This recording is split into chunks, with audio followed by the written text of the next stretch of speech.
नमस्कार। कल्पना's फिटनेस शैली में आपका स्वागत है। मैं Kalpana Rathore, acupressure acupuncture therapist, diploma in alternative medicine.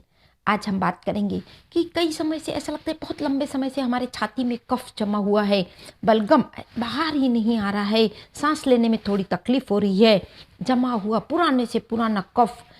इस रेमेडी से आप देखेंगे कैसे आपका कफ रिलीज हो जाएगा, और जब आपके छाती में जमा हुआ बलगम या कफ बाहर आएगा या स्टूल के माध्यम से निकल जाएगा, तो आप देखेंगे नेचुरली है, आपको इतना रिलीफ लगेगा।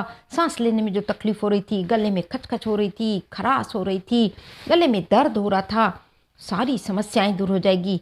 इवन यहाँ तक कि यदि कुछ लोगों को ऐसा लगता है कि अंदर की तरफ गले में सूजन है, वह भी चली जाएगी। और इस रेमेडी को सभी उम्र के लोग ले सकते हैं, बच्चे हो, यंग हो, बूढ़े हो, सभी इसे यूज़ कर सकते हैं।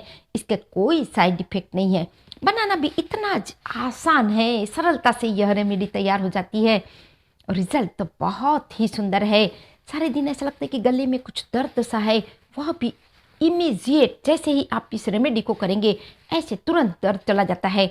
इसके लिए आपको लेना है 1 चम्मच आप गुड़ ले लीजिए, और चौथाई चम्मच आपको हल्दी लेना है, और चौथाई चम्मच आपको काली मिर्च का पाउडर लेना है। तीनों चीज़ों को मिलाकर छोटी छोटी उसकी टेबलेट जैसी गोलियां बना लीजिए, और इस गोली को मुंह में रखकर धीरे धीरे चूसते जाइए। जब भी आपको ऐसा लगता है कि गले में खराश लग रही है, दिन में आप 5 से 7 बार भी इसे लेंगे तो इसके कोई साइड इफेक्ट नहीं है। जो मैंने ये क्वांटिटी आपको बताई है, वह 5 से 7 छोटी छोटी उसमें गोलियां बन जाएगी। और यदि आपको ज़्यादा गोलियों की आवश्यकता है, जस्ट क्वांटिटी आप डबल कर लीजिए। और जब आप स्वयं इसे यूज़ करेंगे तो देखेंगे ज़्यादा से ज़्यादा लोगों को तो शेयर आप निश्चित ही करेंगे, क्योंकि बहुत ही आसान और बहुत पुराने समय से यह चला आ रहा नुस्खा है। आप फिर इसे आजमा कर देखिए।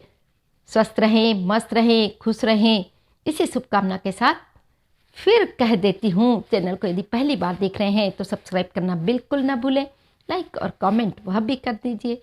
फिर मिलेंगे नेक्स्ट वीडियो में। नमस्कार।